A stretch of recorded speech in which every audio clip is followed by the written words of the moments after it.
আমরা জামাত ইসলামকে সমর্থন করিনি।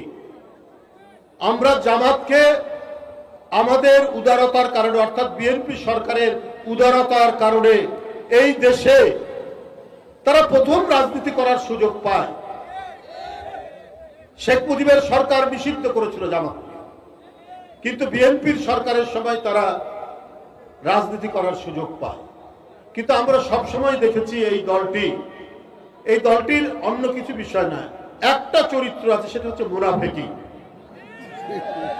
এই মুনাফেকি ছাড়া তারা কিছু করেনি। আমরা একসাথে আন্দোলন করলাম এরশাদের বিরুদ্ধে। হাসিনাও প্রথম দিকে ছিলেন, তারপরে কাউকে কিছু না বলে হাসিনা এরশাদের অধীনে নির্বাচনে চলে গেলেন। বেগম জিয়া বলেছিলেন, শেখ হাসিনা বলেছিলেন এরশাদের অধীনে যারা যাবে, বেগম জিয়া বলেছেন এরশাদের অধীনে যাব না আমরা নির্বাচনে। আর হাসিনা এক লাফ দিয়ে বলেছিলেন যারা যাবে তারা জাতীয় বেঈমান। 24 ঘন্টার মধ্যে গিয়েছিল, জামাতও চলে গিয়েছে। এই যে ছাত্র জনতার এই আন্দোলন, এই রক্ত ঝরা আন্দোলন, ওইদিকে বেগম রোকেয়া বিশ্ববিদ্যালয়ের আবু সাইদ সে বুক চিতিয়ে বুলেট বরণ করে নিয়ে আমাদের আন্দোলনের ইতিহাসের যে জয় পতাকা উড্ডীন করেছিল আকাশে, তারই অনুপ্রেরণায় ঢাকায় দেখেছি মুগ্ধকে, আমরা দেখেছি আহলাবকে, আমরা দেখেছি একের পর এক ওই শিশু বাচ্চারা নিজের আত্মদানের মধ্যে দিয়ে শেখ হাসিনার মতো এক ভয়ঙ্কর নৃশংস একজন দানবকে বাংলাদেশ থেকে যখন বিতাড়িত করালো এই সাহসী বীররা, তার কয়েকদিন পর জামাত বলে বসলো আমরা আওয়ামী লীগের সবকিছু মাফ করে দিব। তাহলে আপনি আবু সাইদের রক্ত কিভাবে মাফ করবেন? আপনি মুগ্ধের রক্ত কিভাবে মাফ করবেন? আপনি আহনাফের রক্ত কিভাবে মাফ করবেন? আপনি বলে দিলেন যে ভারত এক ভয়ঙ্কর উদ্দেশ্য নিয়ে বাংলাদেশকে করায়ত্ত করার জন্য হাসিনাকে সমর্থন করে গেছে, এখনো করছে। যে ভারত তাকে আশ্রয় দিয়েছে দিক, কিন্তু শেখ হাসিনা যে মাঝে মাঝে বক্তব্য রাখছে, এটাকে দিতে পারে?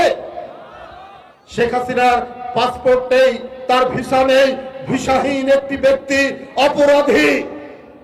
সেই অপরাধী ব্যক্তি কি করে বাংলাদেশের বিরুদ্ধে ভারত থেকে কথা বলতে পারে? অথচ ভারত তাকে সেই প্রশ্রয় দিচ্ছে। এখন ভারতের যদি কোনো ক্রিমিনাল বাংলাদেশ আশ্রয় দেয় আর এইখান থেকে ভারতের বিরুদ্ধে কোন কর্মকাণ্ড করে, ভারত কি তখন ছেড়ে কথা বলবে? এই যে দাউদ ইব্রাহিম যে সমস্ত সন্ত্রাসী ভারতের বোম্বের, তাদের সাথে পাকিস্তানের যোগাযোগ আছে বলে এখনো পর্যন্ত প্রতিদিন পাকিস্তানকে অভিযোগ করে, পাকিস্তানের বিরুদ্ধে তারা নানা কথা বলে।